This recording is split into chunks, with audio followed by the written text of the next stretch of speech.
The United States and Russia have had a direct encounter. This is the first time since the Kremlin invaded Ukraine last year.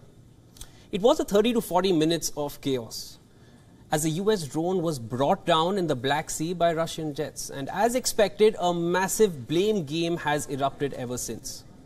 Early on Tuesday, a US MQ-9 Reaper drone was seen flying over the Black Sea.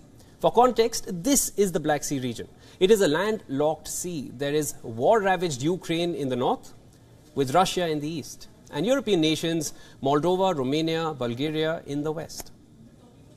Now, these waters are contested regions, especially right now. The war has pushed Russia to make its presence felt here, be that through Navy ships or submarines. So a US drone in this region couldn't have ended with a different fate. Now, Russian fighter jets detected the drone. The Pentagon says the aircraft dumped fuel into the path of the drone, deeming the drone unflyable. Russia puts out a different story.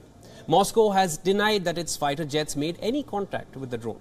In fact, it claims that the drone crashed after a sharp maneuver. Now, Washington is calling the incident reckless, and Moscow has hit out at the ties between the nations as lowest level. Before we decode the development further, let's take a look at what Reaper drones are all about. Now, Reaper is a large unmanned aircraft. It has a maximum flight time of 27 hours and the payload is close to 400 kilograms. The drone is equipped with special cameras and sensors. So, this is a very high-tech drone, to say it in least number of words. Apart from United States, it is part of UK, France, Italy, Spain, India, Japan and Netherlands arsenal. And its skills have been tried and tested in combat zones, like in Iraq, Afghanistan, Yemen and Syria.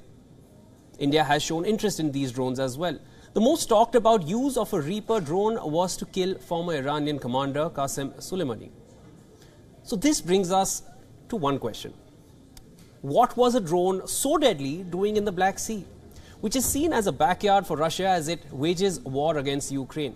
Moscow claims the drone's transponders were also turned off, something that is used to track the device.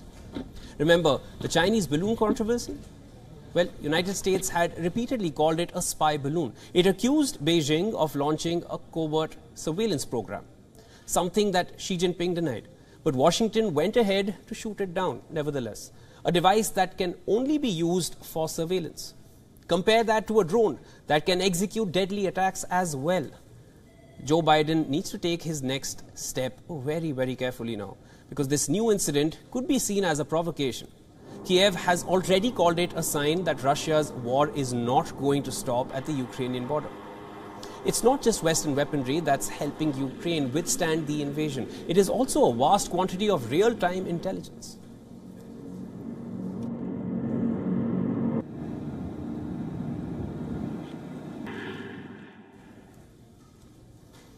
For more on this, John Edith is joining us live in this broadcast. He is the Senior Policy Director for the Center for Arms Control and Non-Proliferation in Washington. Welcome to WION, sir.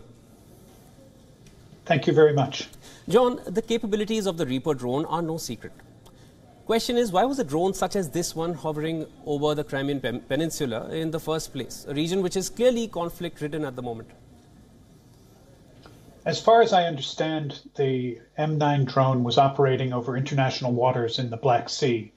This is a part of routine operations that are carried out by this sort of unmanned aircraft on an almost daily basis.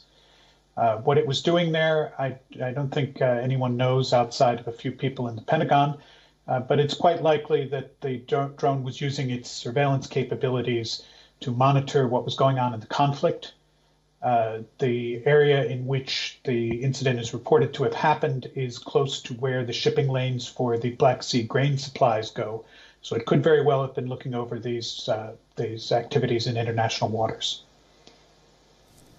John, when a Chinese balloon ventured into American airspace, it was shot down. But when a US drone ventured near a region which Russia watches closely, why should the reaction be any different?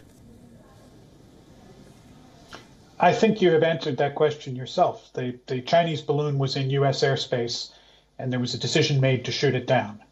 The M9 drone was operating over international waters and international shipping lanes. It was not shot down, and it's important to keep that in mind. I think what happened was an accident as a result of irresponsible flying by the Russian Air Force and not a deliberate shoot down. Needless to say, though, it's something that endangered the life, certainly, of a Russian pilot, as well as several $1 million worth of equipment on both sides. So it's the sort of thing that urges greater caution in the future. Thank you for all those updates, John. We'll be in touch for more details on this.